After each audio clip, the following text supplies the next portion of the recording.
Good morning, friends. It is Super Bowl Sunday morning here, and I don't know who was on closing shift last night, but they're fired.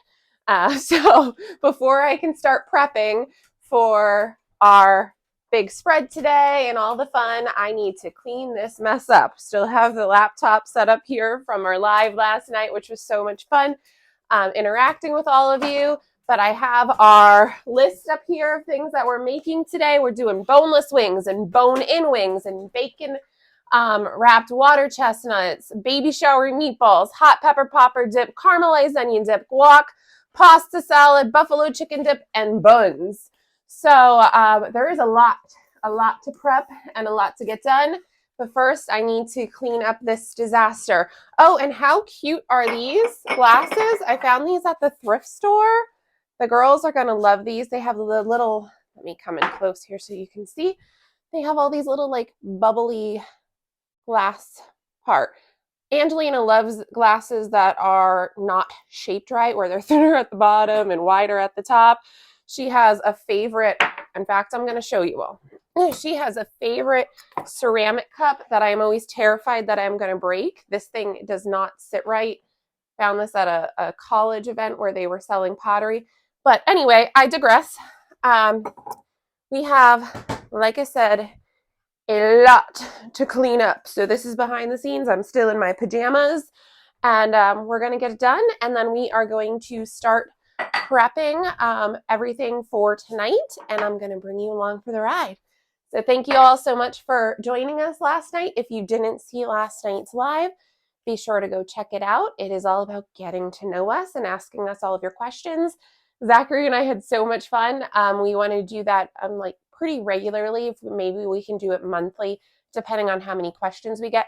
So I'm going to put another question thing in our community tab of YouTube where you can all leave your burning questions for us. And then on our next live, we will get around to answering them. So join me as I clean up the disaster from that bad closing shift.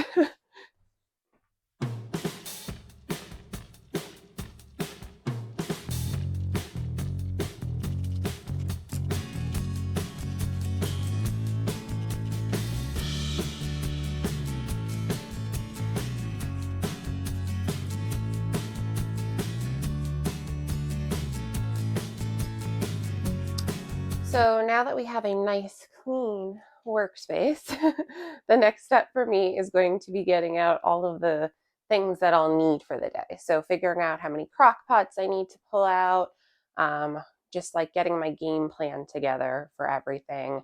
I have the chicken defrosting that we're going to need, and then we're going to get into it. But first, I think I'm going to have another cup of coffee, maybe fix this, and get dressed. So I'll bring you back. Good morning, Zachary.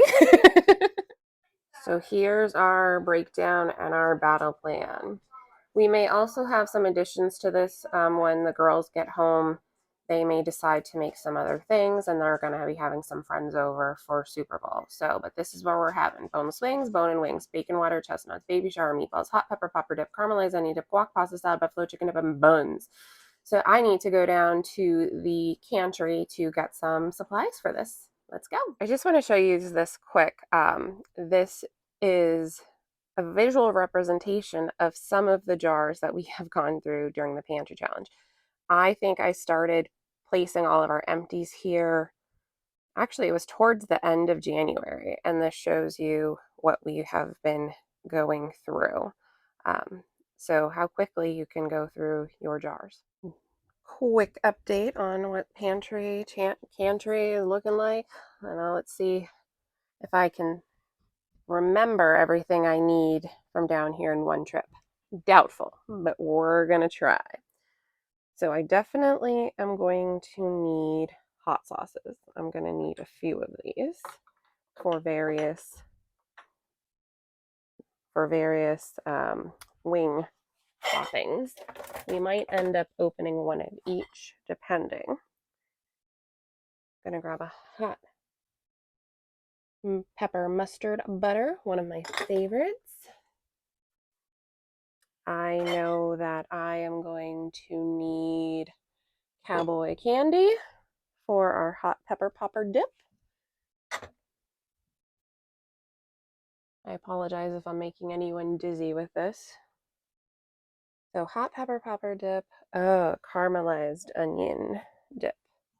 Last jar, cry with me now, of our caramelized onions. So I'm definitely going to have to make more of those.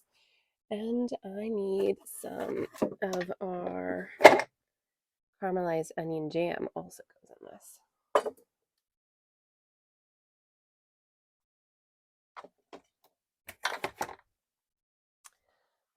Hot pepper popper dip, caramelized, buffalo chicken dip. So we have our I canned this chicken in our hot sauce. So this is going to be the base for our buffalo chicken dip. And what am I forgetting? I know I'm forgetting something, guys. Remind me, please remind me.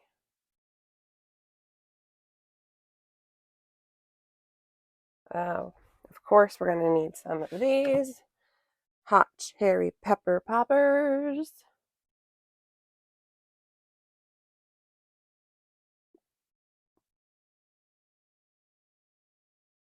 I might take some of this jalapeno salsa up as just a dippy option. not like we have enough options.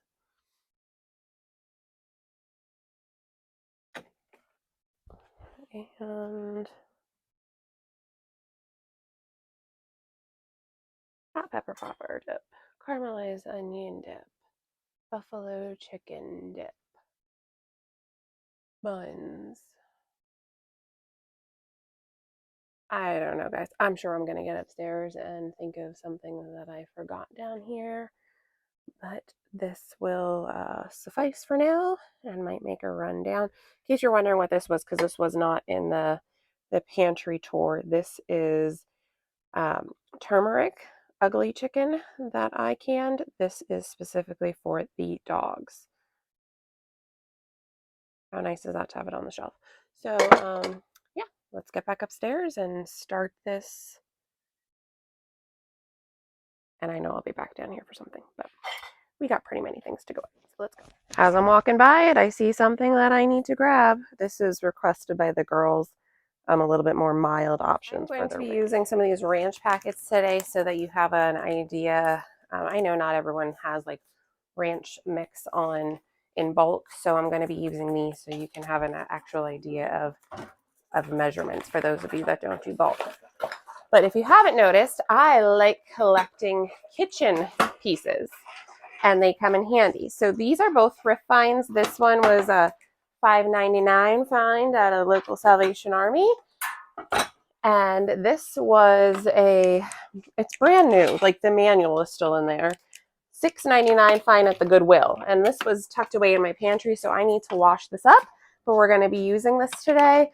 I love thrifting, so hopefully they both work.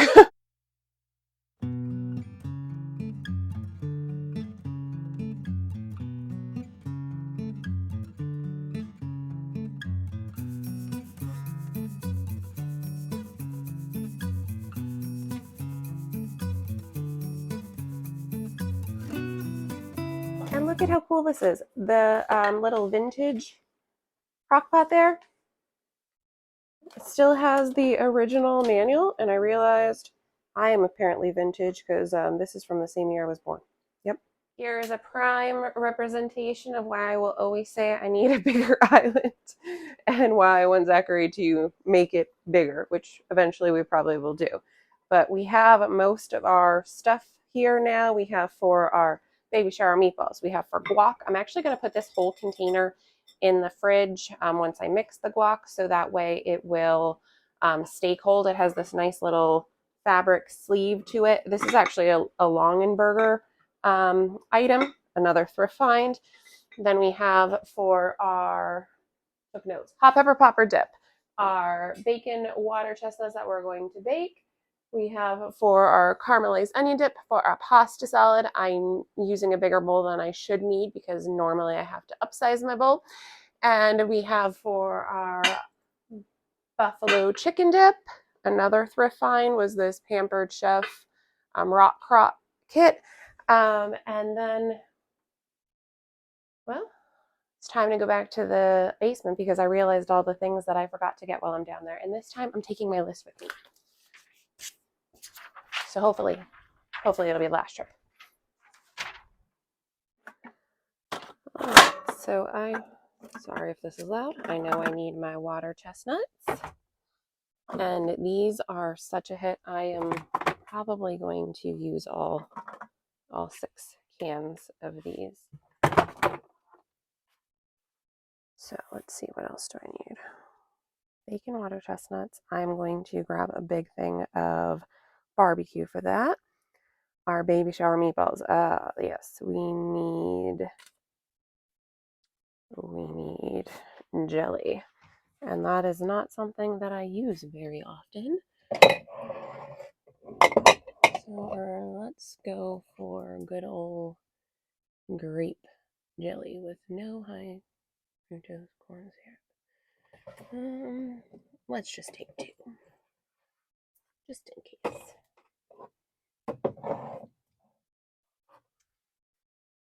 Don't you just love how this little baking pantry turned out? I absolutely adore this. We have that. Then we are going to need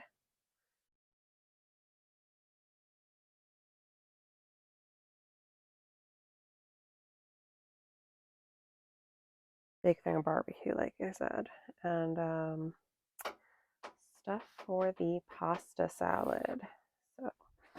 So let's get that. That's on another section of our pantry here.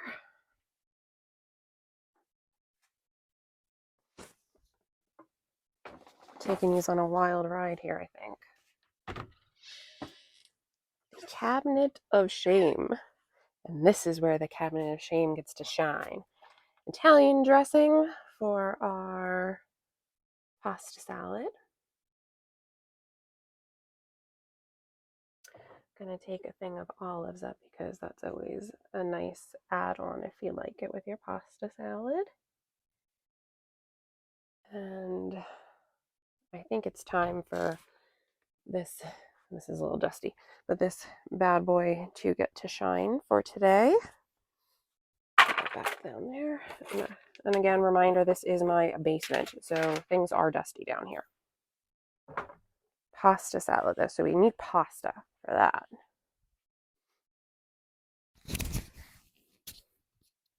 And what kind shall we use?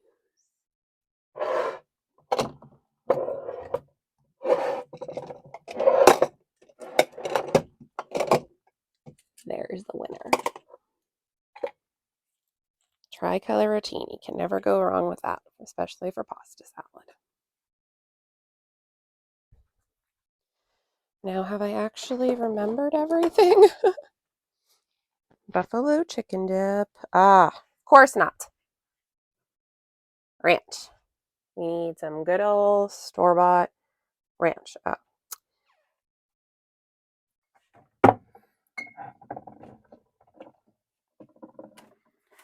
Well, guys, I have to say, I've made quite an improvement here because there's lots of space at this point.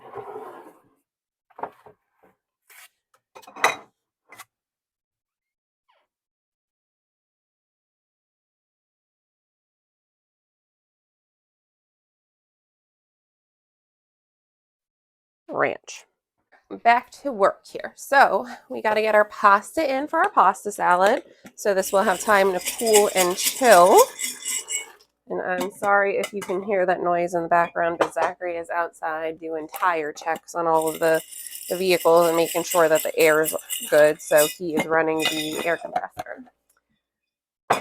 But we have, ooh, that's not clean. We have our pasta in. Of course, the water is seasoned well. I did some salt and a little chicken bouillon to give the pasta some good flavor for our pasta salad. So we are going to let that cook while we get some of our dips going. So I wrote down all of my little dip recipe here. I'm going to make sure that this is in the video for you all to screenshot or take note of. I have all of the crock pots plugged in and ready to go. So we are going to start with our hot pepper popper dip, which I said we are putting in our small white one here. So let's get this one started. Into this, we are going to put a pint of our cowboy candy. And I am going to finish off another pint that we have here as well. Cowboy candy, right in. Need to do another load of dishes already. No shocker there. Just finishing off a little bit. So these are not a science, of course. You can mix and match and suit it to your flavor profile. A pack of cream cheese is going in here as well. We are keeping the cream cheese and cheese people in business today.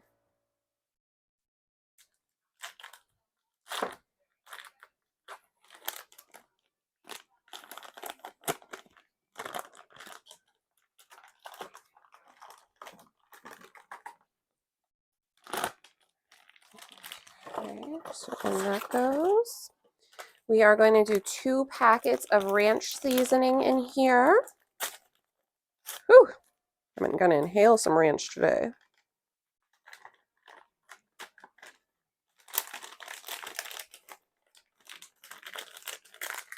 Now, all of these dips could be made, there's a cloud of ranch. All of these dips could be made in the oven and baked.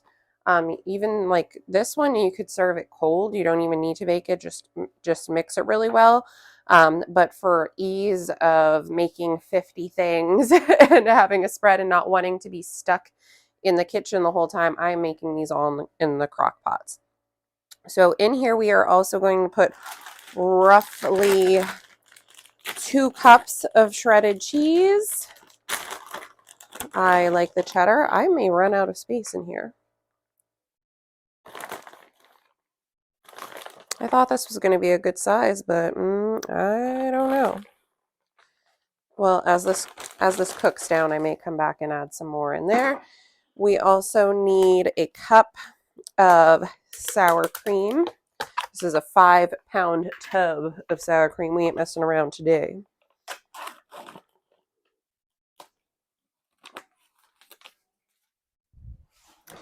And you will see I am just eyeballing my measurements. So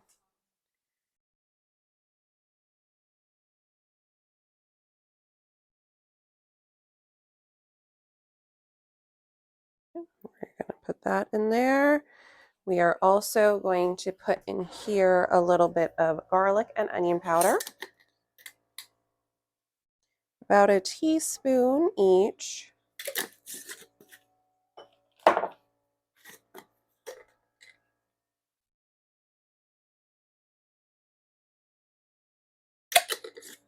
And I always like to put in here a little bit more parsley. I just think it looks pretty. This is completely just a visual thing.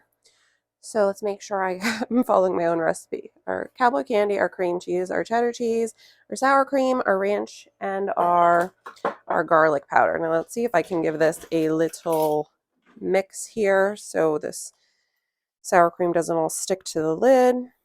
I don't know. I might not be able to push this down at all. See, I am the queen of always needing a bigger container. But I specifically did this so I wouldn't over make, which of course I still am with all of the stuff that we're making.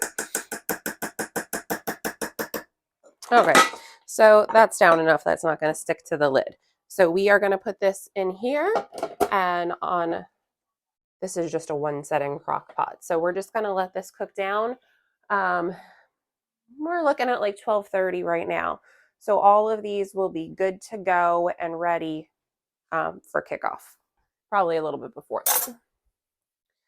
So there is our hot pepper popper dip. We're going to move on to our buffalo chicken dip, which I said we are putting that in our Pampered Chef Yes, because this one's going to take up a little bit more space. Just turning my crock on. These are cool, the Pampered Chef ones, because you can use different size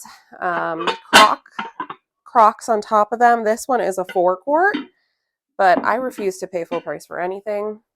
So this was, like I said before, a thrift find. Just stir my pasta.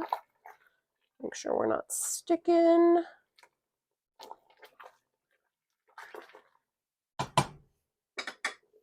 Okay, so back to this. So we have our chicken that we canned. This is our hot buffalo. We used our own hot sauce and I canned this up. I did share a video of that with you all. If you go back, it's called Canning Ugly Chicken. We're gonna get it in here with all of the juices. And we are going to break this up. Get it out. Typically in the past when I would make my buffalo chicken dip, I would use like just breast or thighs and cook it down until it fell apart. But this just looks beautiful. I am going to bring this up so you can see this. This is our canned ugly chicken. Look how good that looks. So in here, I'm going to try and clean as I go because I am a tornado here. We have our quart of ugly chicken. We are going to put in here a 8-ounce package of cream cheese. Now I do mine with like a ranch base. The girls do not like blue cheese. So you could absolutely do this with like a blue cheese base, but that doesn't suit the girls' tastes. Now Zachary and I love blue cheese, so I do have crumbled blue cheese that I'll serve with this on the side. And if you haven't noticed, I am not like texturally, I hate when my hands are dirty. So I hate opening cream cheese packets. Cream cheese, mayo, ugh, all that on the hands. Nope. Okay. So we have our cream cheese. We are going to just do, I put on the recipe here for you all, like an average size bottle of ranch. I happen to have some, this is from Aldi, Tuscan Garden ranch dressing. I may end up adding another, in fact, I am definitely going to add some extra ranch seasoning in here. We are going to put 2 packs of ranch seasoning in this.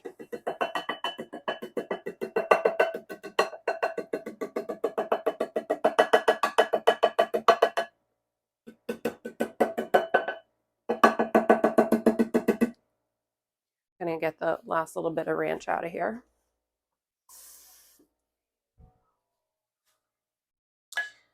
Shake that up, don't waste any.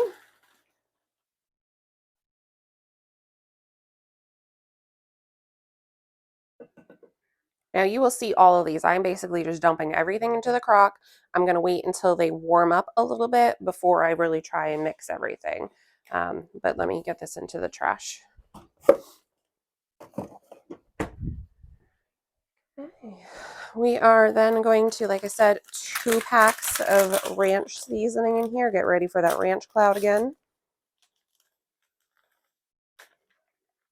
I would love to get this published to all you before Super Bowl starts, but I know that's not going to happen.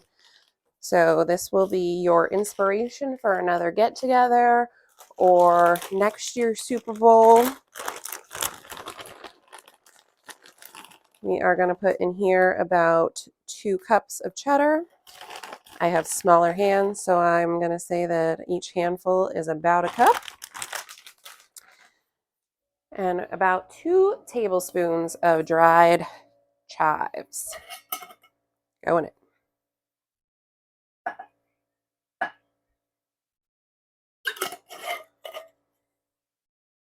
We are going to put in here about a half a cup of sour cream.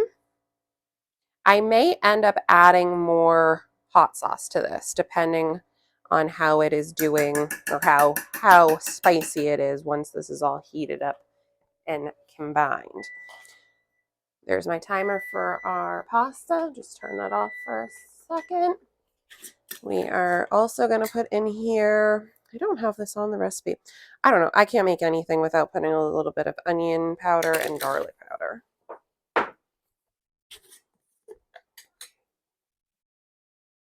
There you go.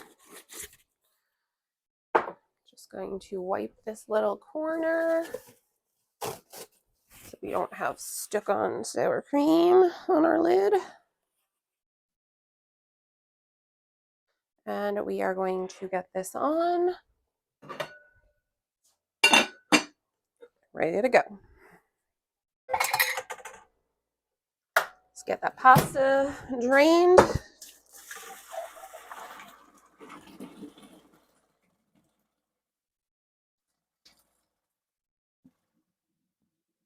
So gonna give that a few minutes to cool, and we're gonna get that right into our pasta salad bowl.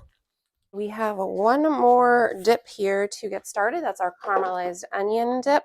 Now, my initial inspiration for caramelized onion dip came from Becky over at Acre Homestead. She makes a really good, she has a recipe on her scratch pantry, but this is my version. So we are going to use a pint of our caramelized onions, my very last pint. It's time to do another batch of these. In we go. I am going to use this new little spatula. It's a jelly spatula from KitchenAid.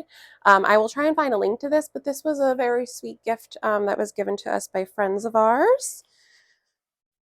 So we're going to get that in. I typically do like a half pint of our caramelized onion jam, but I had one open already, so I'm going to finish that off as well. This smells so good.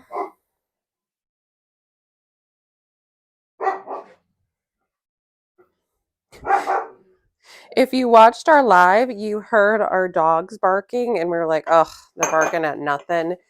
After the live, we took them out to potty, and we smelled skunk. So there must have been a skunk that was walking by or on our property, and I would assume that the dog's barking scared it, and it sprayed because it smelled like skunk outside. So they were doing their job as much as we were, you know, trying to keep them quiet.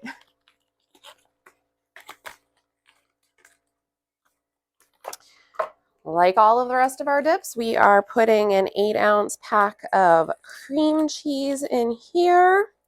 And then we are going to put a cup of sour cream. If I can even open this one. There we go. I would love to know everyone's favorite like Super Bowl snacks or party snacks. Your go-to, you know, thing to make for a potluck. Share it in the comments and let me know.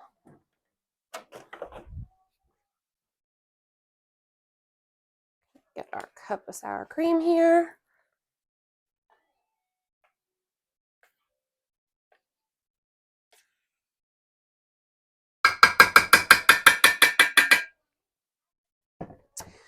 Two cups of cheddar.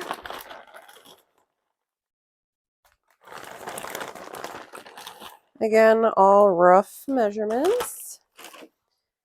We are going to do a little bit of onion powder, a little bit of garlic powder,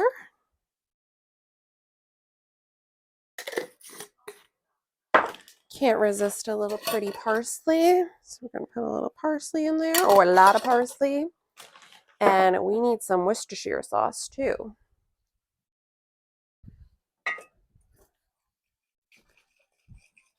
Now, as I've said before, I don't measure this except with my heart. So we're going to put some of that in. And then salt, pepper to taste. But I don't do that until it has cooked down some. So I am, again, getting sour cream everywhere. We'll clean that up. And lost my lid. Here's the lid. We're gonna put this on, make sure I didn't miss anything.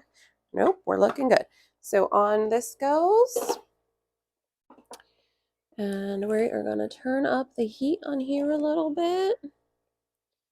It's already warm, so that one's working. And the crock pot. These two are the first time I'm using these since I purchased them. So while we are here, I should get our ranch dip mixed up too for just our snacking with the veggies that we're gonna have. As if we don't have enough dips, but actually I'm gonna put that to the side for a second so I can get the pasta in the bowl. Our beautiful mason bowl that we got. I love this. We've made quite a bit of bread in here already.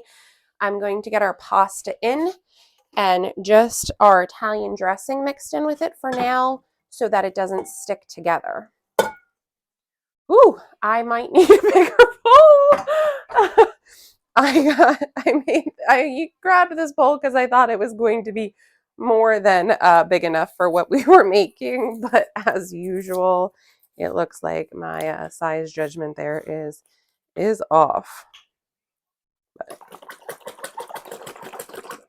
you can use any type of Italian dressing for this. You could even make your own. This is just convenient for what I'm doing. And based on how much pasta I realize that I have made, I am going to grab another out of the fridge. This one was Newman's own family recipe. This one is Wegmans Parmesan Italian.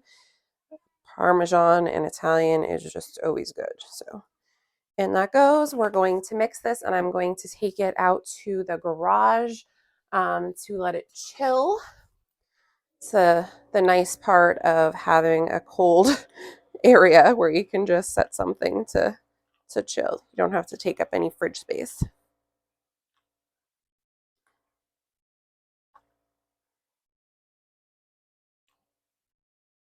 Just gonna take a bite and see how the pasta cooked.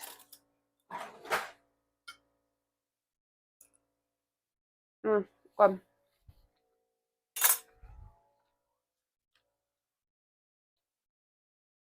All right, so I'm gonna take this out and then we're gonna start. Got to get our baby shower meatballs in next.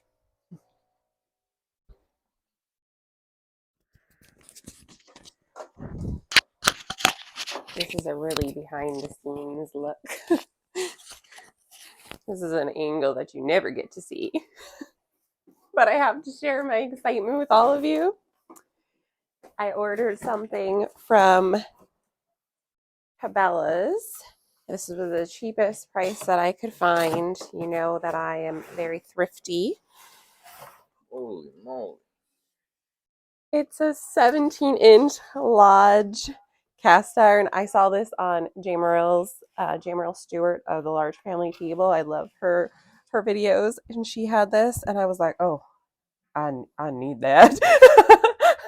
Because there's oftentimes, especially like making tacos and stuff, where like I just don't have enough room in the pan, and this is as big as that they make that I could find. And that would not be overly heavy for our stove. So I'm excited to get this bad boy going. We won't be using this today, but that's awesome. I'm excited. I was wondering when you were going to get a big one. Well, I did. So you approve. So here it is. Well, we quickly have a pile of jars accumulating over there, but I am also going to mix up some ranch because we are going to be having wings and also, you know, just veggies to pick at. So as if we don't have enough options already, let's add some just straight up ranch. So I'm using the last 2 packs of ranch dip that I purchased for this to share with you all. I am also going to add some more parsley. Shocker there. And I'm going to put in some of our ranch mix as well, because this is a lot. And just mix that.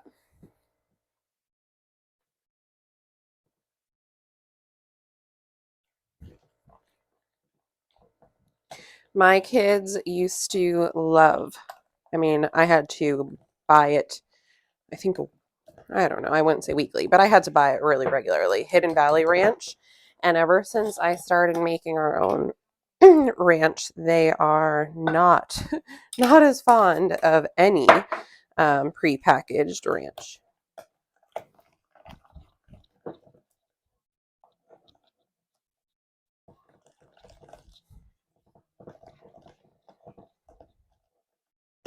I'm going to thin this just slightly because I want it to be a cross between a dip and a dressing. So just a little bit of milk in here. And if you don't use sour cream, you can absolutely make this with yogurt. I've done that in the past too. It's a great, if you add some cucumber and dill in, you can make a really good tzatziki with yogurt and some lemon juice. But that's really it. That's how easy. Make your own ranch.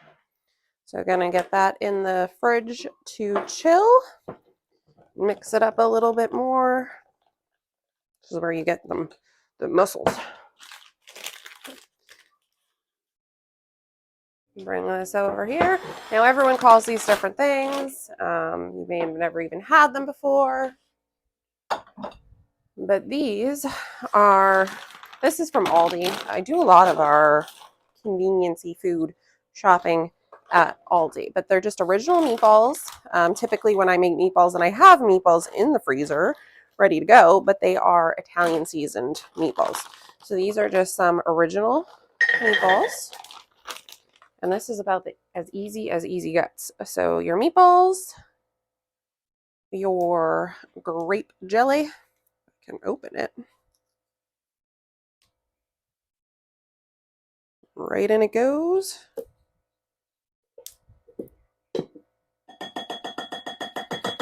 This makes me laugh every time I tell someone that I can. Their first thing is like, "Oh, you make a lot of pickles and a lot of jelly, huh?" And I really don't make a lot of jelly at all. We don't eat a lot of jelly, and I don't can pickles either. And I wiped up our dusty bottle of barbecue sauce. We are going to put probably, let's see,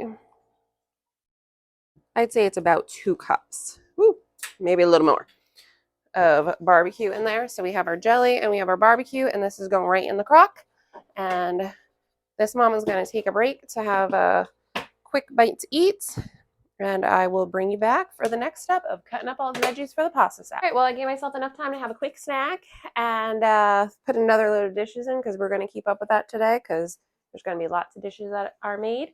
And how beautiful is all of this fresh produce?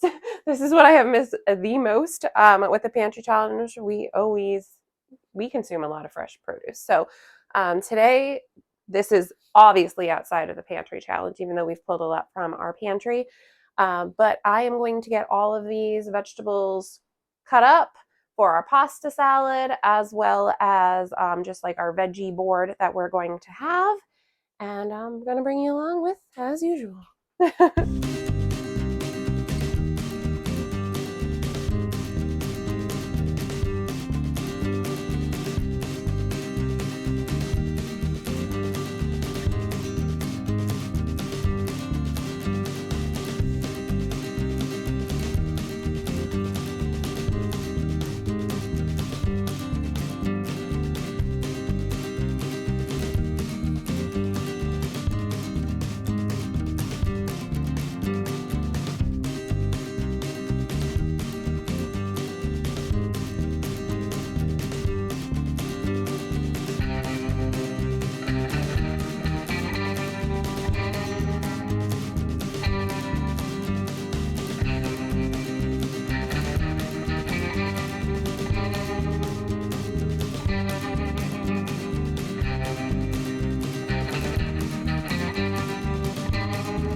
up, guys? So I'm going to be making a very small batch of my famous pico de gallo. Um, what makes it special is I think just the amount of things that I use. It's just a regular pico. It has red onions. I use plum tomatoes usually. Unless we don't have plum tomatoes, you can substitute others if you like, but plum tomatoes seem to work the best for the consistency that you want. And then fresh limes are the best, but you can use also lime juice in a bottle if you need to. And then the key ingredients, I believe, are the cilantro, the lime, and the salt and pepper. So those things in the right amounts is what I think give it the special taste and kick. Normally I would put fresh jalapenos in just a little bit for us because the girls don't really like a lot of spicy stuff like that. We do have more of the sweet peppers though, and you normally put those in. Yes, I also add sweet peppers every once in a while. You don't have to do that. That's not part of the regular recipe, but the girls like the sweet peppers in it. Um, so this time we're just going to be doing a small batch, and we're going to leave out the jalapenos just because we don't have fresh jalapenos. I mean, we do have dried jalapenos and jalapeno powder and cowboy candy and stuff like that, but We're making for it this girl recipe, friendly. yeah, we're just going to leave it out, and we're going to make it without it. So. And I am still continuing to prep all of the stuff for the pasta salad. And if you have been watching our video up to this point, you saw the time lapse of me bringing out who I am fondly naming Big Bertha. This is the biggest bowl. This is a 30-quart mixing bowl. I love this bowl. We found it at the restaurant store and it was on sale, and I was like, you gotta get one. Like, you have to get one. But I naively thought that my big mason bowl was going to be big enough for the pasta salad I was making, and all it is the pasta. Yeah, that's why you need those Big Bertha bowls. All right, guys. So one thing that makes this super quick and easy is the chopper. I'm sure you've seen Sam using it through the video. It is my favorite kitchen. I mean, it just takes so much work out of dicing up tomatoes, onions, peppers, pretty much anything you need to dice up. You just cut it into slices and just stick it on here and slam it down and chop it. And it literally takes so much time out of the equation. So 9 out of 10 times I use that over pulling out the KitchenAid. Even though the KitchenAid has the dicing attachment, I still end up using that the majority of the time. Oh, it's just so convenient and easy. And it gives you a slight heart attack if you're in the living room and all of a sudden you hear it going. Yeah, it's a little loud, but I mean, for the amount of time it saves, it's definitely worth the aggravation. So you're all getting 2 chefs for the price of none today. I had to capture Zachary on this side of the island. And to get you all up to speed on Big Bertha pasta salad here, we have the pasta that we made earlier, and I have some celery, sweet peppers. I just put in some Cooper cheese, or actually I just cut the Cooper cheese. I have some sharp cheddar in there, green onions, red onions, carrots, tomatoes. Am I forgetting something under here? Oh, and of course, broccoli and some cucumbers are in there. And we also finished up our veggie tray, which Zachary has already been snacking on with our broccoli, our cute little cucumbers, carrots, and peppers and celery. So this is to have with all of the yummy dips and wings that we're going to be having. This pasta salad recipe too is everything I make is a loose recipe because I change all the time. You know that, Zachary. But the pasta salad is always a camping favorite. It is great to make ahead of time, throw in your cooler, and it stays good for quite a few days, especially obviously you want to keep it cold in your cooler. But it's a great make and take. It feeds a crowd, and our kids have always loved it. What's your favorite camping food, Zachary?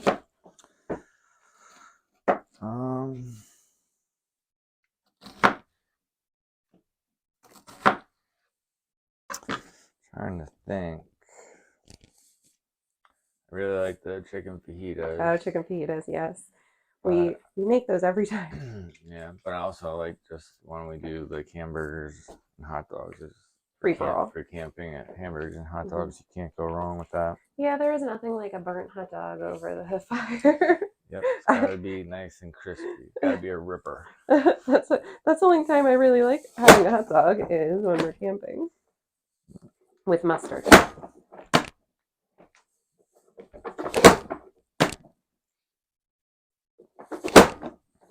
I have to say that this pepperoni is considered sandwich pepperoni because of the size of it. And this has made prepping the pasta salad so much easier because I've always hated cutting up the pepperoni, like a log of pepperoni, even though I got that too. But I wanted to try this out to see how this would be, and this is so much easier.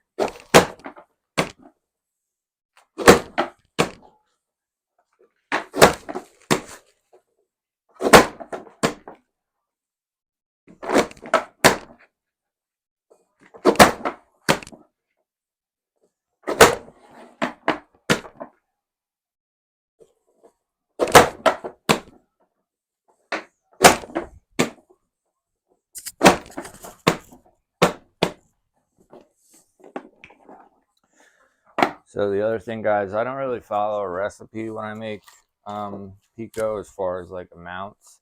I just kind of like to get like a base of the main ingredients, the onions and the tomatoes, and then kind of see where I'm at with it.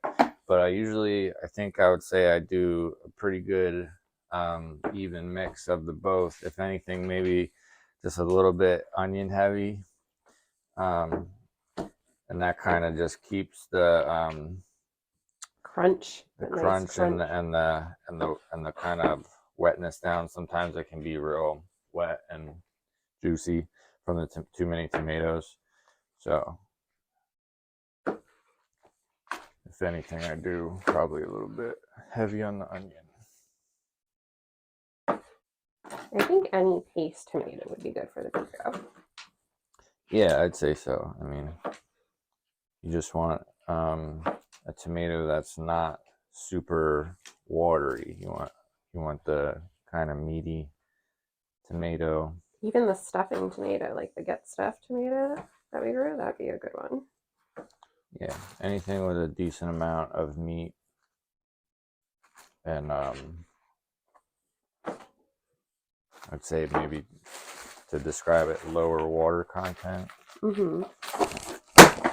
Or if you don't have tomatoes that are lower water content, if you just set them in a colander for a little while after cutting them to drain some of that excess liquid, that would work too. Yeah. If you've noticed us throwing stuff off to the side where it looks like we're throwing it on the floor, I promise you we are not throwing it on the floor. We have a bucket off to the side. Anytime we do like a big prep day in the kitchen, we always make sure to have a bucket here to put all of the scraps to go to the chickens. Turn those scraps into eggs. Yep, so those will go down to the chickens and they will enjoy that. Don't you be stealing my peppers. Where do we have more little peppers? Oh, you put them out in the fridge. Oh, okay. You all saw that. He was trying to steal my peppers.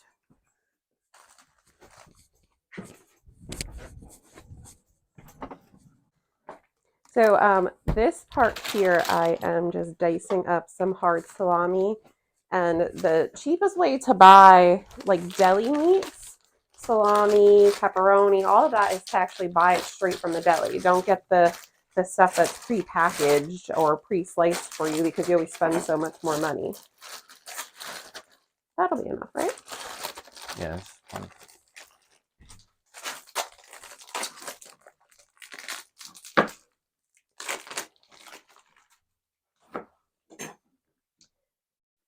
Also putting in mozzarella cheese. Pasta salad is so forgiving that you could throw in here any kind of cheese and it'd be good.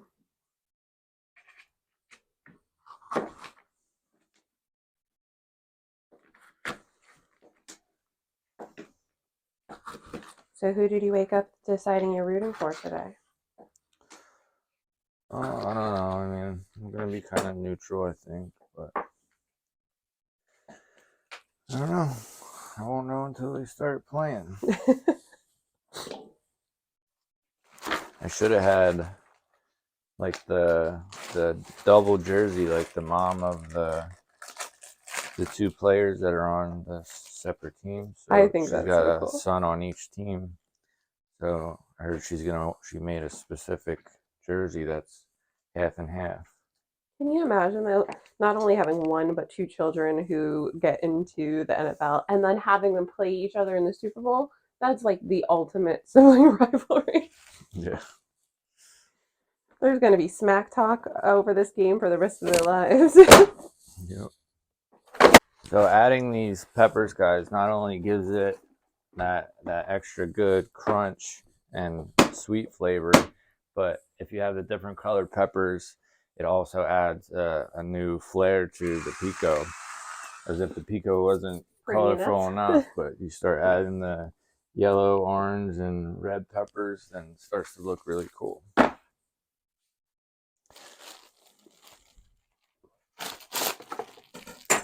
I like when we have the different, the varying ripeness of jalapenos. When we have like the yellow jalapeno and the green and the red. Mm-hmm.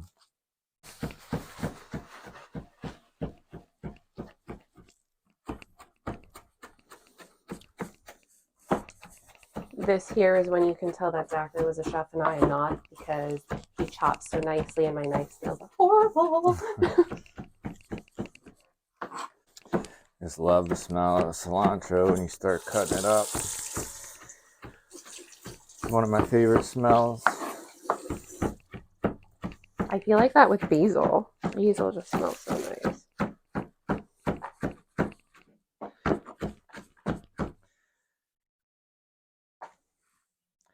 Yeah, so last year we grew a couple different kinds of basil. We had the purple basil, Lettuce leaf basil, the Genovese basil, sweet basil. But it seemed like they were all kind of like bitter last year for some reason. I think it was too hot. Like I think they were bolting before they were growing. We were pulling off flower buds left and right, but I don't know if some of them were on there just too long and it bittered up the flavor of it, but it definitely had a different flavor last year than in years before. It was still usable. I mean, we made a lot of pesto, but it wasn't the best. Yeah, it wasn't like you put a big leaf on a tomato with mozzarella type flavor. Like the flavor wasn't as sweet as it normally is. So we're gonna get a nice fine chop on this cilantro so that it incorporates well throughout the pico, and to really bust up the leaves and get that fragrance out. So it tastes like soap. So some people think it's nice and soapy. We don't. Others think it's great. Doesn't your mom? My mom does. Yeah, she doesn't like. Unfortunately, cilantro tastes like soap to her mom. So it's a genetic thing. Some people have it, some don't. So need to mix this. I don't know. How about that nice? Not this thing. Yeah. That nice one.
1/4 cup or so lime juice. And put most of that in.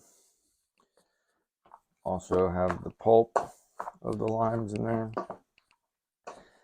And I think this is where people go wrong with pico, is not having enough lime, cilantro, and salt and pepper.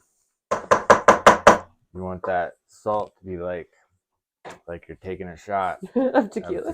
Or something. Like you want that lime and that salt flavor.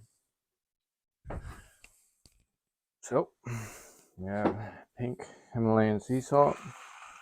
You can use any type of coarse ground salt in this, but you definitely want coarse ground salt and not just regular table salt for this.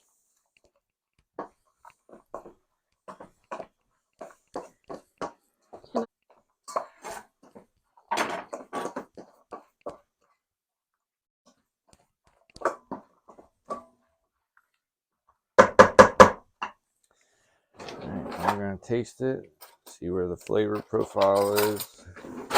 Ooh, do I get to be the taste tester today? Sure. The crunch. It's so fresh. It's so good. I ultimately miss the jalapeno a little bit because you and I like that kick, but it's so good. So I'm going to put the rest of the lime juice in. I'm going to add the rest of the cilantro. You want to save me a pinch of that cilantro for the guac? Sure. And I'm going to hit it with some more salt. Yeah, I do think I need more salt. A little bit more pepper.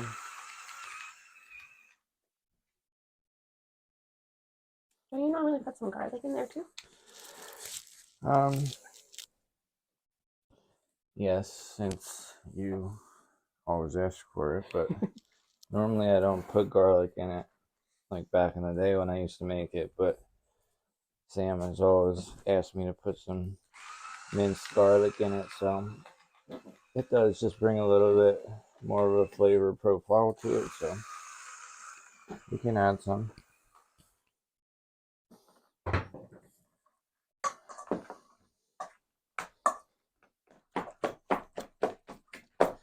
Like I said, guys, don't be afraid to use a lot of lime juice, cilantro, and salt, especially salt.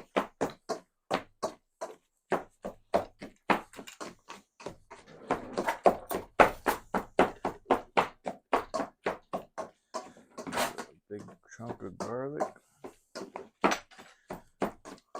How did I miss a whole avocado?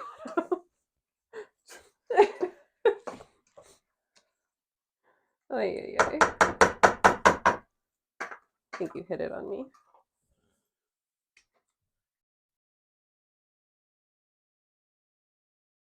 Look at those colors. Beautiful colors. So as you can see, it's definitely a higher onion and pepper crunch content than the tomatoes, but just by a little bit, not by too much. You still want it to be balanced. But having too many tomatoes is going to make it a little bit more mushier, and it's going to take away some of that crunch, which you don't want. Nice to have you in the kitchen. But All right, my job here is done for now. You are a disaster. It's not that bad. Quick paper towel wipe to clean that up. Can you do a little bit more cilantro for me? Because I know I need more than that. Sure.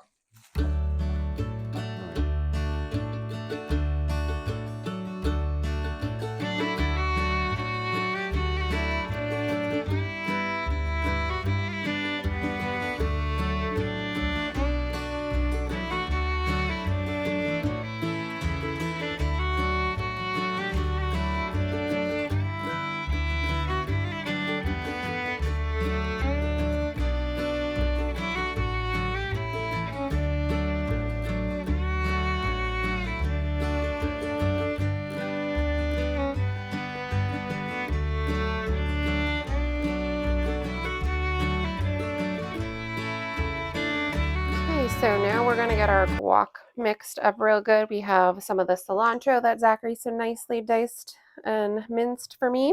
We have some minced garlic in here, the avocados, of course, and I did put a little bit of salt and pepper already. I may adjust that. I'm putting some of the pico in, a nice heaping portion of that. I would say that's about 2 to 3 tablespoons, and we are gonna mix this up. This is why I always ask Zachary to make his pico whenever I plan on making guac, because that took out half the work for me. I'm going to steal a little bit of that good juice and lime in there. Mix that up some more. And some people like their guac really thin, really like not chunky. And if you do, that's fine. But we like it pretty chunky. We like to know that there's, avocado there. So that looks pretty good. I am going to sample this, see what I think.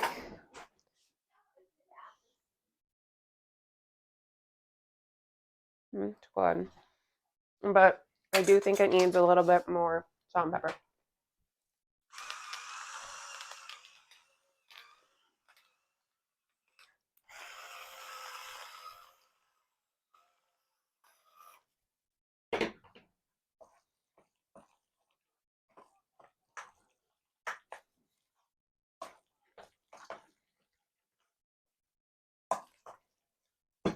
Give that another try.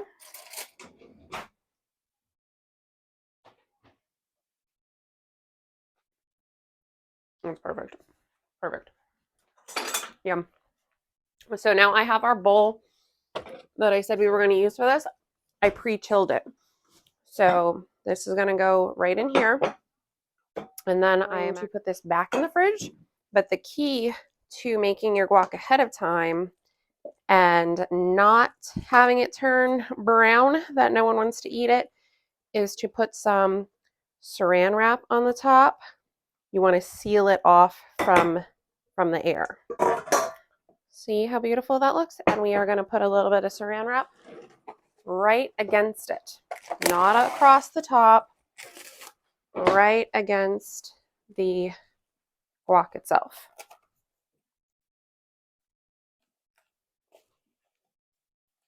They sell fancy guac bowls that are specifically like it's a rubber gasket kind of lid that slides all the way down, but you don't need that. You just need some saran wrap right on the top.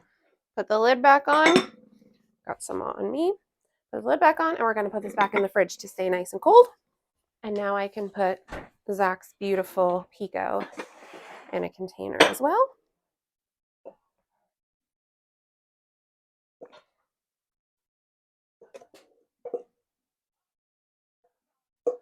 Next up is those bacon wrapped water chestnuts. So I might recruit Zachary's help with those because the time is just ticking away.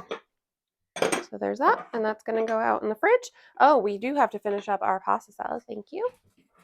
So we have Big Bertha back in the picture here. And again, I have green onion, celery, pepperoni, hard salami, all kinds of cheeses, cucumbers, onion. I have red onion and green onion. I have tomato. I have broccoli. If there's a vegetable you like, you can put it in here. I have peppers. There's just carrots. It's a rainbow of beauty. Now into this, I am going to put some of the hot pepper spread that we make, and we also buy some of this. This one was a store-bought. So we're going to put a little bit of hot pepper spread in there to give it a nice zing. And I am going to put the rest of this jar of sweet pepper relish. This is my sweet pepper relish. I'm also going to put some, don't mind while I disappear here under the island. See if I can find, we are going to put some apple cider vinegar. And I'm going to put it right into this jar here to get the rest of those good sweet peppers out of there. Shake that up. Put it in. See?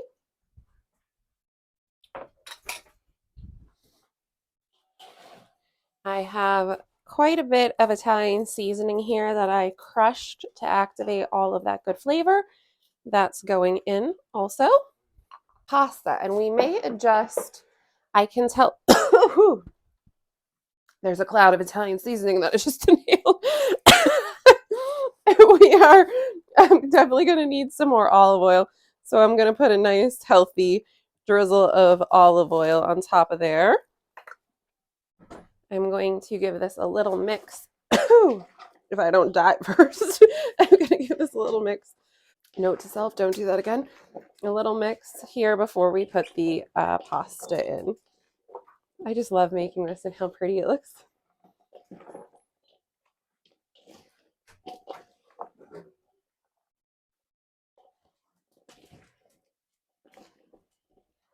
And then we will, this is heavy. This is a nice hefty bowl. The pasta, when I put it out in the garage to cool, I decided I was going to pull out a block of my pesto out of the freezer. And my pesto, when I make it for the freezer, I never put any cheese in it ahead of time. So it's just basically an Italian seasoning type of like a flavor bomb. In it, and you can see it here, in it is basil, parsley, onion tops, whatever I have in the garden at that time that would be a good pesto herb base is what goes in. Fresh garlic, olive oil, usually walnuts is what I use in mine.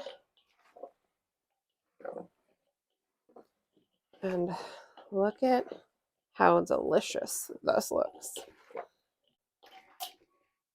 I think I might recruit Zachary to do a quick taste test. Now, the key too with pasta salad is you want to make this ahead of time. You want to give this some time for all of those flavors to come together, just like any good pasta dish. The longer it sits, the better it tastes. Whoop, I'm flinging pasta. All right, I'm gonna recruit Zachary out here.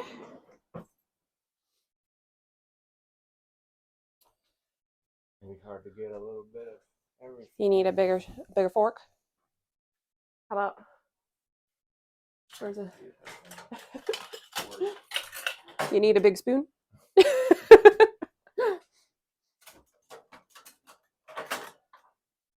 Alright, what else am I missing? Broccoli? Broccoli, cucumber, carrot, pepper, a little bit of everything. I think that's one of the good parts of pasta salad. Every bite's a little bit different. I'm losing it.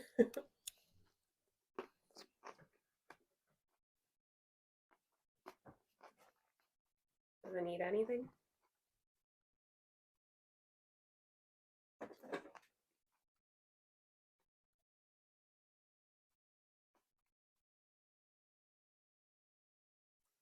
Maybe just a little salt and pepper.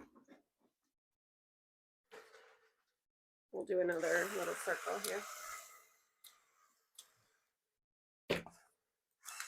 I don't know, maybe a little more apple cider vinegar? A little more vinegar. Yeah. That's what I was thinking.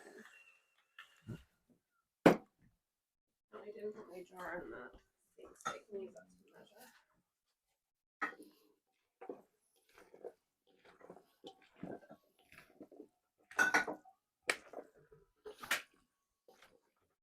How about olive oil? Do you think you could use a little bit more? Yeah, a little bit more. A little dry? Yeah, a little bit more olive oil.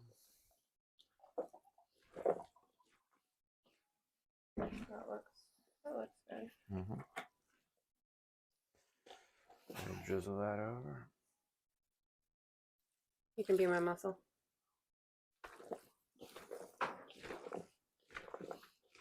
Now that looks good. Don't be scared to overdress your pasta salad because as it sits, the pasta is naturally going to soak up all of the liquid in its container. It's just going to soak it right up. So we are going to get this packed up for tonight. We're going to put some in the original bowl. And then we are going to put the rest of it in the container for during the week.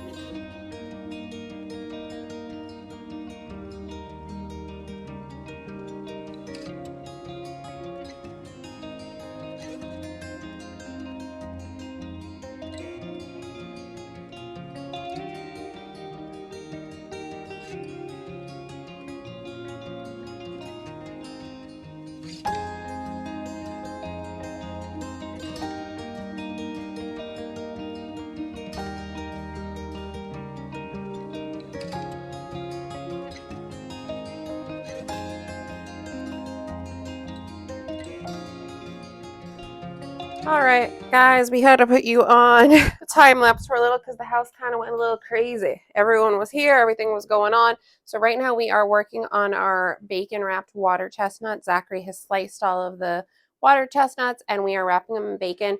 They just go in your baking dish, some barbecue on the bottom, and then we're going to put some barbecue on the top and we're going to bake this until it's all bubbly and the bacon's cooked and it's good. They're addicting.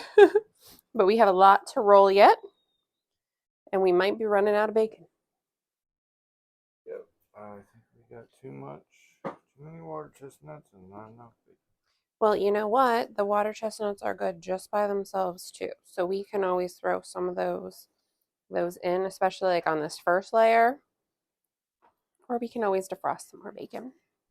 Didn't take long. So if you ever have a moment like us, where you tell the other person to put the bacon away when you buy it, and you tell them to put it in the freezer instead of telling them to put it in the fridge, and they freeze it, and then you go to use it, and you're like, oh no, it's still frozen. Just throw it in some cool water, The fastest way to defrost something is called the cold water method. And the best way to do it is to get like a container the size of whatever you're defrosting and put it in there and then run the cold water over it constantly at like a decent amount. The faster you run the water, the faster it's going to defrost. So if you really need it to defrost quickly, you can kind of turn it on like 3/4 of the way to full blast, and it should defrost in pretty much no time, especially something thin like bacon. It took no time at all to go from completely frozen to, as you can see, workable. So we're going to continue doing this, and all of you that have stayed up until this point, thank you, because I know this is probably going to be a long video. I mean, I have been in this kitchen and at this since probably 10 o'clock, I think was when we first started, and it is just about 4:30 now.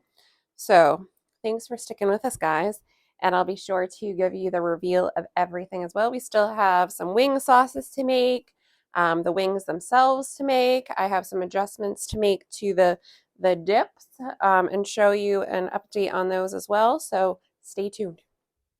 Okay, so we're doing homemade wings. So for sauces, we have buffalo barbecue, Aldi, Tiger tail. in the Isle of Shame. Then we have, from the same place, buffalo beer wing sauce. Then we have Nashville hot, Frank's. Then we have Buffalo Wild Wings, Asian Zing. Then we have Frank's Stingin' Honey Teriyaki. And then we got Buffalo Frank's. And then for anyone who wants to be different, we have Carolina barbecue sauce. Go Birds. And on top of that, we're making a Parmesan peppercorn, which is one of our favorites. So that's going to be with like ranch and Parmesan cheese and peppercorns ground up. Real basic.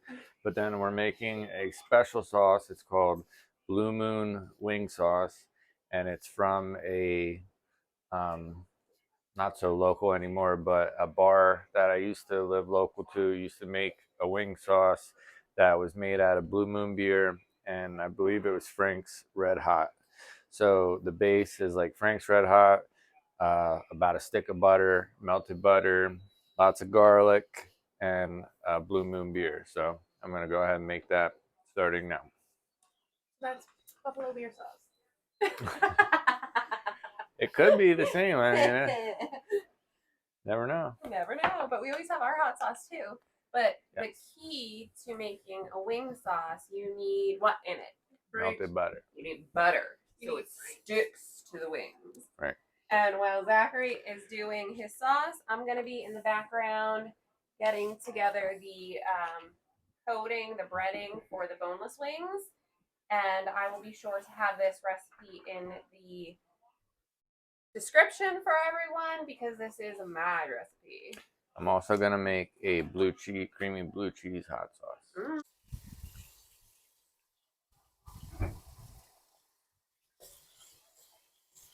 You have the mic.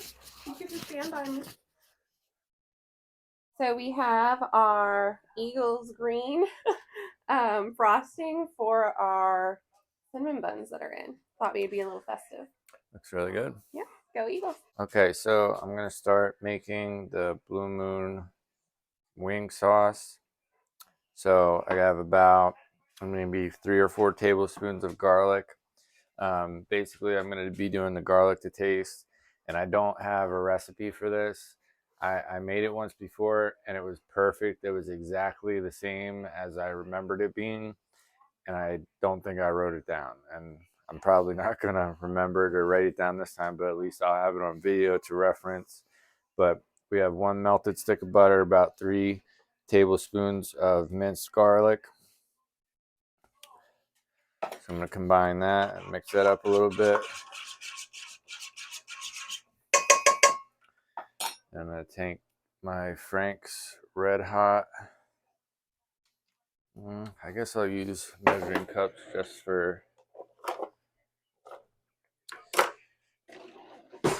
for visual aid.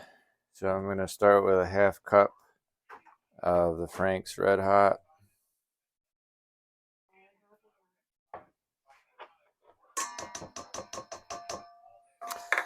I'm going to mix this up to crack our Blue Moon beer. And we're also going to add a 1/2 cup of this.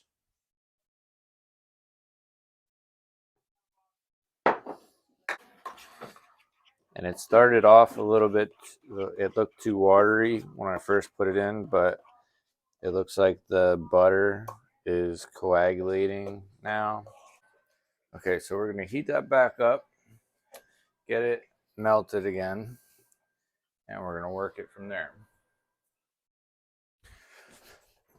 Okay, so what we did was we heated it back up to melt the butter, and then I blended it in the blender to emulsify the butter.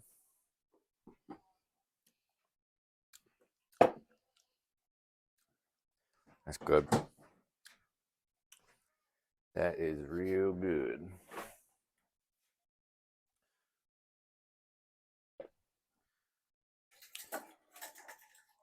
So that one's pretty much done. Okay, so for the blue sauce, I got about same amount of garlic, 3 to 4 tablespoons, a 1/4 cup of Frank's Red Hot. I'm doing a 1/4 cup of Frank's Nashville Hot.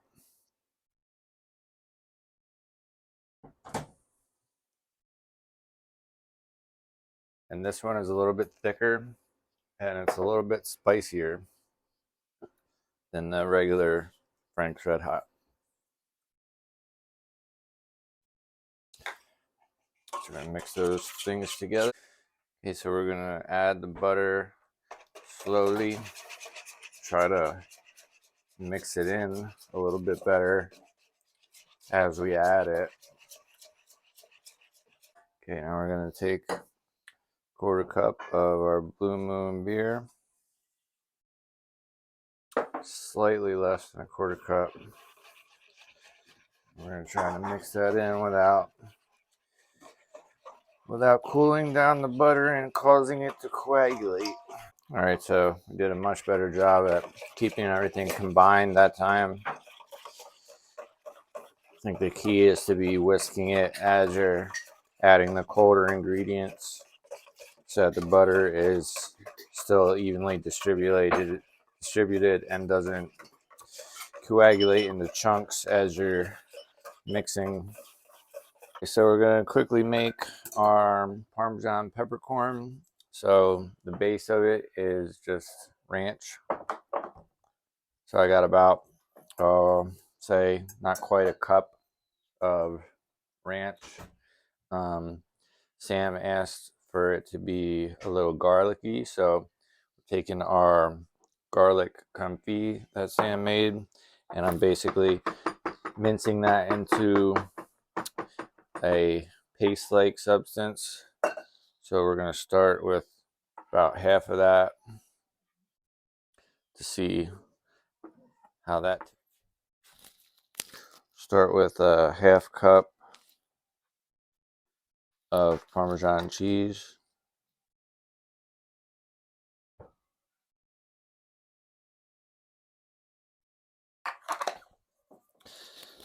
Gonna mix that in.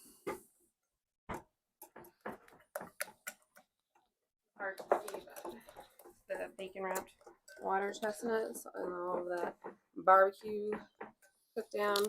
It isn't exactly a pretty display, but they're really good.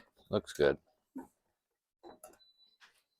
gonna put a generous amount of pepper in this.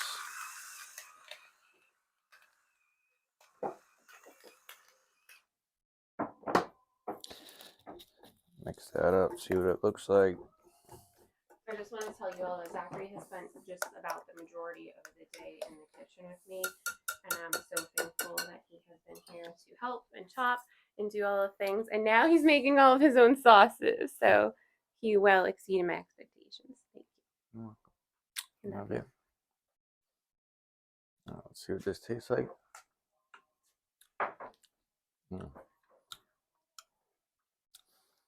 And when you're making a Parmesan peppercorn, you want it to be kind of gritty from the cheese a little bit. Like I like it decently gritty. You want to feel the cheese. Yeah. I think we're gonna add the rest of this confit. Garlic confit. Oui, oui. Pepper got me. And this one's nice and easy to put together real quick. So while he's doing that, I just want to jump over here and show you. These are the boneless wings. So we have some of the chunk marinated in pickle juice, and we have some marinated in the Italian dressing. You watched me preserve these in the freezer. And in this, there is cornstarch and a bunch of different seasonings that you essentially coat them, and it helps to like dry it out before you put it in the wet batter, because I do a wet batter for the boneless wings. And I will have all of this recipe for you in the description. But basically, you put it in that, you let it sit for like 20 minutes so it sucks all that moisture to the outside of the chicken. You dunk it in here and then you dump it in your oil, and it is the crispiest coating. Next, I'm going to dismantle the chicken wings. So they're all together drum wing, or what do they call them? It's a whole wing. It's a whole wing. So it has the drum, the middle piece, the flap, and the actual wing part. These cinnamon buns, guys, before the green icing goes on them. So they look super delicious. I put my copycat Texas Roadhouse butter on in them. Oh, so she put a copycat Texas Roadhouse butter in them, so a cinnamon butter, right? Mm-hmm. Nice. Cinnamon honey. Cinnamon honey butter. Awesome. I don't know if I can even capture this all in one take, but we are getting ready to fry the wings. But before that, before I let everyone completely dig in here, the national anthem is about to be going. We have our veggie tray, we have our homemade ranch, we have our caramelized onion dip, our baby shower meatballs, bacon wrapped water chestnuts, all kinds of bread for dipping, Zachary's delicious pico. The guac, as I told you, it would not turn brown. It's not at all. We have the buffalo chicken dip. We have hot pepper popper dip. Some green onions if you'd like. We have all of these sauces happening for the wings. We have the pasta salad, the chips, all of these sauces to happen that they can choose from. And like I said, we're about to get this frying, cut up those wings real quick, and of course, the cinnamon buns that still need to be iced. Wings, and we need to separate the drums from the wing and the tip. So there is a specific way to do this. I mean, you can come at it with a knife and just kind of hack at it in the area that you think it's supposed to be cut at, but there is a section on each bone where you can go directly through the cartilage and basically glide right through it without any trouble at all. So I'm going to zoom in here and kind of show you what that looks like. Okay, so first of all, you should orient your wing with the, I'll say this is the good side, the uniform side of the skin, or the outside of the leg, I guess. So face that down. I'll kind of face it towards you so you can see. And then you want to find the area where the two pieces meet. And there should be a little cartilage area. You just kind of feel it and you can get an idea of where to put your knife. But you see how easy that glided through there? And then the same thing here. There's a little area that the knife just fits right through, and literally I use no pressure whatsoever. You have a sharp knife, it'll go right through that, right through like butter, just like butter.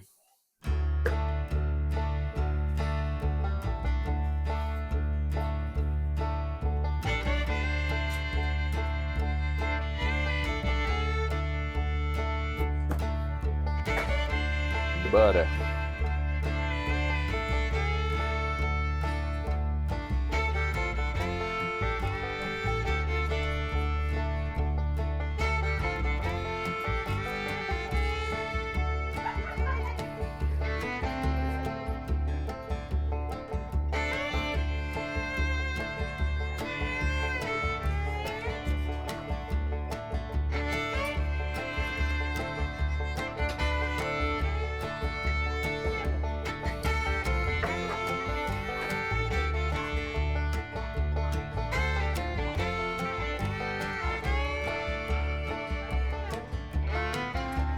Zoom out.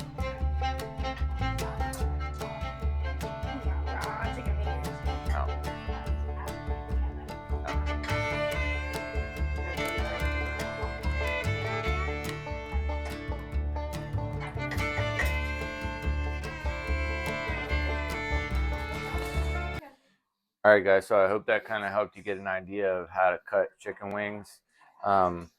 Maybe in the future I'll kind of do a whole chicken if I ever have to butcher a chicken, or if we get meat birds in the future. Oh, excuse me. I'll do a whole chicken butchering, and there's kind of a process and a specific way to do a whole chicken. I know some people struggle with these kinds of things because it's just one of those things that if you don't know the trick, you just don't know it, and you kind of end up hacking it. And I was that person at one point. I remember doing this a long time ago, and kind of struggling and sawing through the wings and not knowing that there was a specific area that would the knife would glide right through. So knowing that now, it takes so much time out of it. I mean, you can literally do this in 2 seconds and they're done. So we're going to cut the rest of these wings up, and then we're going to get them in the fryer.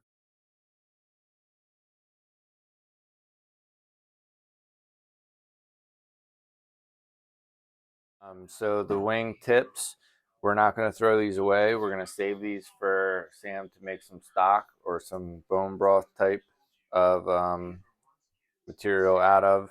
And then if they end up getting so soft, we could give them to the dogs or just blend them up in the stock, right? Yeah. Yeah, so sometimes they get so soft that we can just kind of blend them up in the stock. If not, we can, if they're still kind of whole and soft enough, we can take them out and give them right to the dogs. If not, the chickens will get them or somebody, but it won't go to waste. So, We are busting out at the seams in the kitchen. So we've set up a folding table and I'm going to ice our cinnamon buns. Green. This is a cream cheese frosting icing that I make. I'll make sure the recipe is in the description for you all, but we're going to put this on thick. And everyone's currently going nuts over the Super Bowl commercials. and the Eagles just scored a touchdown. Whoop, So whoop. it's 7-0 right now, first quarter. And Zachary and I are in the kitchen. So there's that. And there's some extra on the side. I'm just going to set this bowl there because I know everyone's going to dig right into that as well. And we're going to get back to the wings. Okay, guys, so we're starting to fry up our wings and stuff. We got our boneless ones going. Sam's putting them in the batter and dunking them in. I'm going to take you over there and have you check that out. And then our bone-in wings are ready. One thing that I asked Sam to do before we did anything else with these was to put them in a pickle marinade. So we had them in a pickle juice marinade pretty much all day. And that kind of gives it just that extra good little bit of a pickle flavor in the skin and the meat, kind of like something from Chick-fil-A. If you ever bite into a Chick-fil-A sandwich and you're like, it tastes like pickles, because they marinate the chicken in pickle juice before they bread it and stuff. So I wanted to do that to give it some extra flavor. These are boneless wings. Oh, wow. And they're, if you hear that, how crispy. Yeah, they look crispy. Yeah. What are these so big for? Well, there were some that were more like a fillet. This. Oh yeah, those big pieces. Okay. Yes, this is the Italian marinated one. So the pickle marinated one is yet to go in. Those are the chunks. But as you see, when you put it in, it just poofs up and it's crisp. Yeah, it looks good. They look so good. And if you're like me and you're funny about chicken, get yourself a thermometer because you can insert right into it to double check your temperature. Make sure that you're where you need to be. As you hear it beeping, that means we're exactly where we need to be. So You want to make sure you cook chicken to 165 internal temperature, yep. The thickest part of the chicken. Yep. Boneless chicken is much easier to gauge than bone-in chicken. So, but I'm going to get those in the oven. And the key to doing this like we are on such a large scale is to have a large sheet pan with a rack on top of it so nothing is directly touching the pan. It will all stay crisp. We have it set at the lowest temperature that our oven goes to, which is 170, but you want to have it set on the lowest setting. So that was all of the Italian marinated that I put in, and I am going to move on to the pickle marinade, and those are the actual chunks. But as usual, I was worried we wouldn't have enough. That's why I decided to add these. Yeah, one thing you want to keep an eye on, guys, when you're frying wings or any fried food is your oil temperature. Don't want it to get too hot. You don't want it to get too hot, and then after you put something in, obviously the temperature of the items you're putting in are much cooler than the oil temperature. So anytime you put something in, it's going to bring that oil temperature down a lot. So you want to get that oil temperature, try to regulate that oil temperature in between batches. So every time you put something in, it's going to go down. So let it heat back up a little bit before you put the next batch in, and so on. All right, so these are our pickle marinated chunks going in. Now, if you wanted to, you could absolutely just toss all of these. In fact, I think I'm going to do that because I don't have another batch after this. Just toss all of these right in the wet batter, and then we're going to pull them right out of here into the oil. That'll be a much quicker way. And I'm sorry if you hear the dogs, they want to get out. They are currently put in their crates because we know better. They will help themselves to all of that food.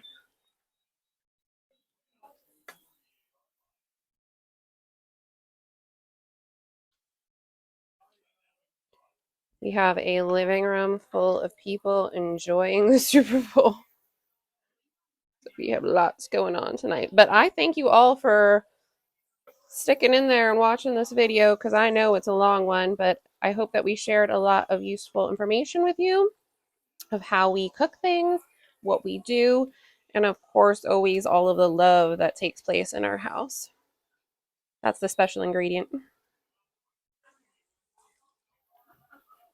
Now, you don't want to put this whole like chunk, the whole like blob in because it will turn into one.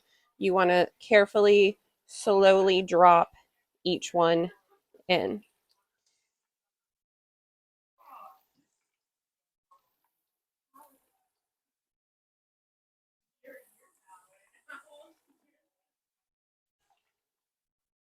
The batter that I'm using here for the boneless wings is also really good on onion rings.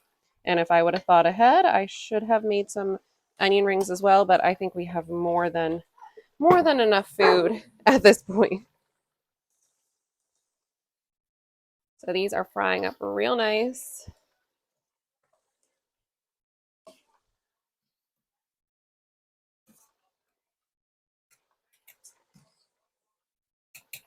Give them a minute to come up to temperature. These are ready to come out. And I have to say, these turned out looking, oop, I'm about to lose my thermometer. These look even better than the first round. I'm so excited to try these, being that they were marinated in the pickle brine. These look better than Chick-fil-A, Zachary. They look good, that's for sure.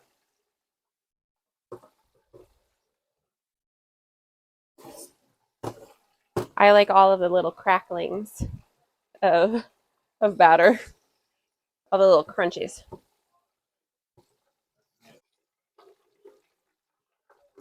chicken for days. I won't have to cook all week. Yeah, so much chicken, it's unbelievable. Just doing one last temp check. Hear that beep?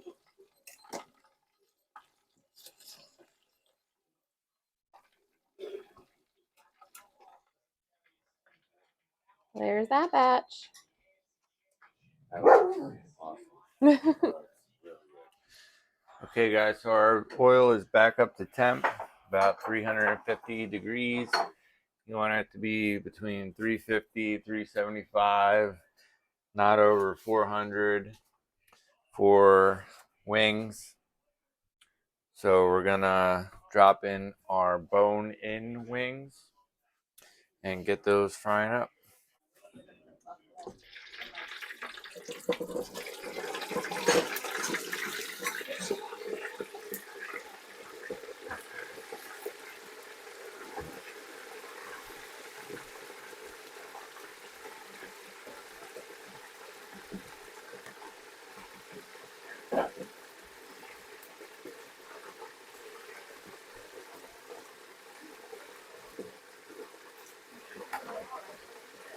All right, so we're gonna let those go for about 7 to 10 minutes. See what they look like, make sure they're up to temp, and then we'll tray them and toss them.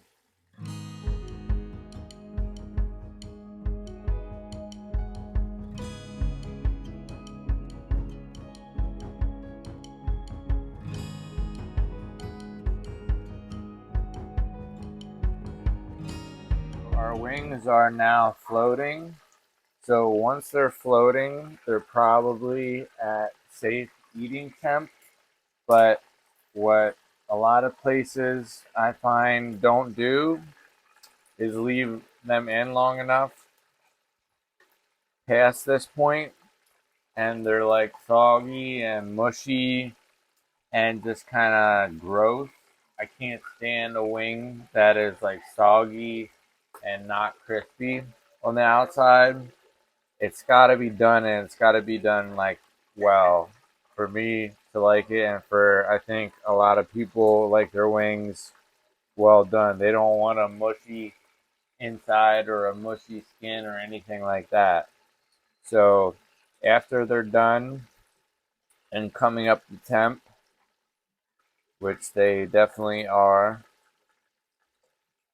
we're going to leave them in there for a few minutes to get nice and crispy and well done. Going out. All right, so we're going to pull these bad boys out. I think we're going to need a much bigger tray, Sam. This is why we have so many kitchen items. You never have enough.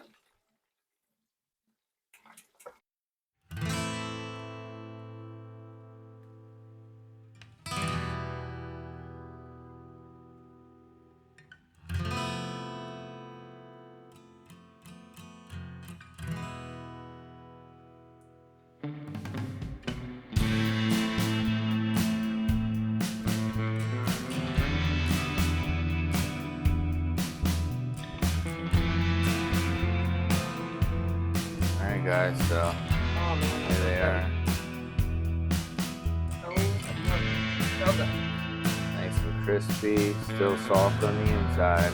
That's what we want. Nice and crispy on the outside, nice and soft on the inside.